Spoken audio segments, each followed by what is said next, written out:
Et bonjour les amis, bienvenue sur Direct Aglo, le journal d'information du terroir en gare rhodanienne.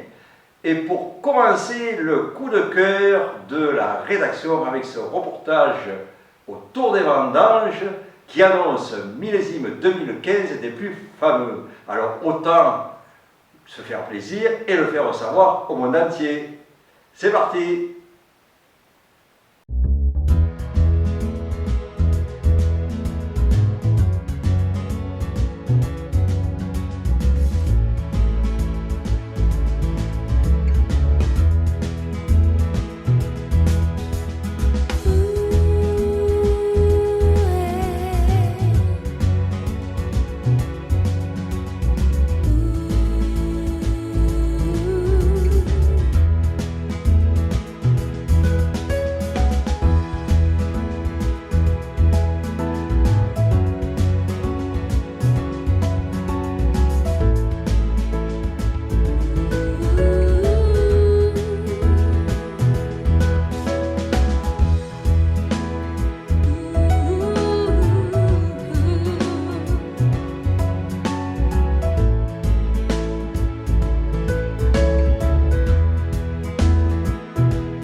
Nous reparlerons bien entendu de ce cru, de ce millésime 2015 avec la balade des primeurs qui se tient en principe le troisième week-end de novembre. Rubrique culture et création, nous sommes allés à la rencontre de Jean-Pierre Zapata avec son nouveau livre La résilience de l'escargot qui retrace la vie de son oncle Gaëtan Zapata qui avec sa famille avait fui le régime franquiste et qui très jeune s'est enrôlé dans la résistance. Il s'en devient d'ailleurs un héros décoré, mais après la libération, ça s'est compliqué pour lui. Bande annonce.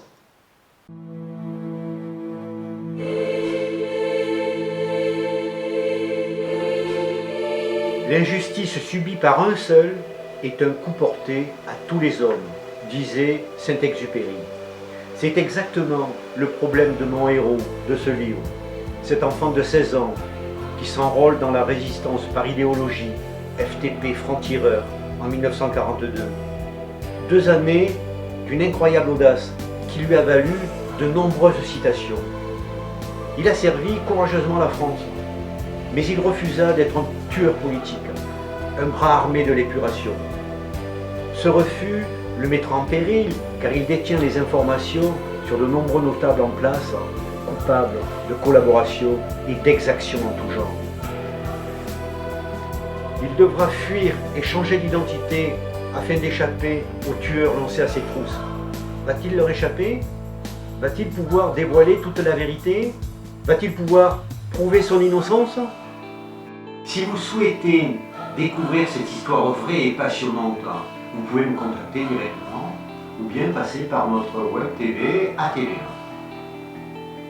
Pour les éventuels producteurs de films, je vous signale qu'un scénario a été écrit, un scénario pour un film d'environ 2 heures, donc prêt à la lecture, n'hésitez pas à nous contacter. Je ne saurais trop vous recommander la lecture de ce livre, et en particulier aux amateurs de faits historiques, c'est une histoire vraie, ainsi qu'à tous les jeunes et à tous ceux qui ont tendance à baisser les bras trop facilement. Avec ce Gaëtan Zapata, vous avez un exemple à suivre.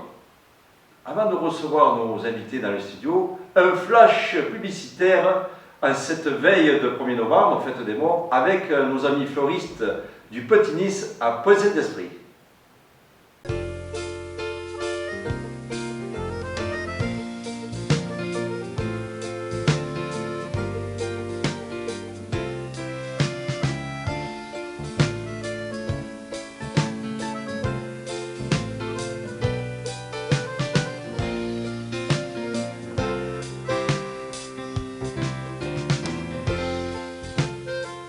Bien entendu, ce JT n'est rien d'autre qu'un pilote, il n'y a pas d'invité, c'est simplement pour donner une idée de ce que peut être un journal d'information du terroir avec Internet.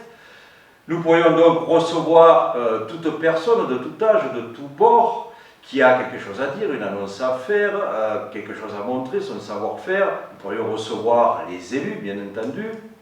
Nous pourrions même organiser des débats. Enfin, c'est ouvert à tout, pour tout. C'est votre télévision, c'est à vous de suggérer aussi des idées.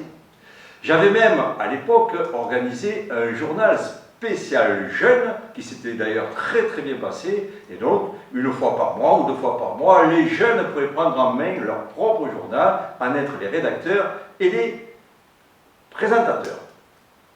Quel est l'intérêt de ce journal? Eh bien, c'est de promouvoir le territoire du Gard-Rhodanien à travers ses événements, son savoir-faire, ses produits du terroir, ses sites touristiques, ses enjeux économiques, ainsi que tous les atouts qui le rendent incontournable. La dépense, eh bien, à mon avis, une seule. La mise à disposition d'une salle, d'un espace pouvant accueillir ce studio, ainsi que du public. Comme ça, le journal se passerait en direct, dans les conditions du direct. Son impact, eh bien, sur tous les réseaux sociaux, donc dans le monde entier, ce qui veut dire qu'une fois que l'audience est massive, moi j'avais environ 300 000 visiteurs par mois avec la TVE, donc on peut obtenir dans un premier temps 100 000 visiteurs, ce qui veut dire que ce journal pourrait s'autofinancer avec des partenaires qui trouveraient leur compte à travers les bannières publicitaires, des bandes annonces, ainsi que des reportages, puisque nous nous déplaçons aussi avec nos caméras. Voilà, donc c'était un pilote, une idée que vous pouvez faire circuler. Je suis à votre disposition pour mettre en place ce journal si besoin.